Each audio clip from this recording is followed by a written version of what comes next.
how to change the air filter on your iRobot Roomba. So we're gonna wanna do this. We're gonna actually wanna clean this out. It's very easy. We're just gonna pop the back out here. And we're actually gonna wanna clean this out every once in a while.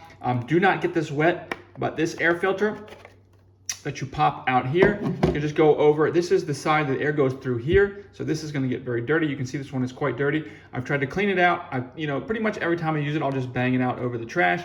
But after a while, it gets very gummed up like it is now. It's just all very dark and dirty. So instead of banging it out again, it's gonna start to restrict the airflow. I'm just gonna go ahead and get a new air filter.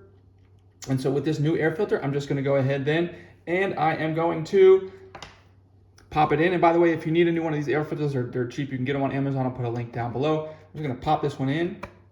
And now I am ready to go. Now your app will actually also tell you when it's time to do this, and you can also tell the app that you have done it.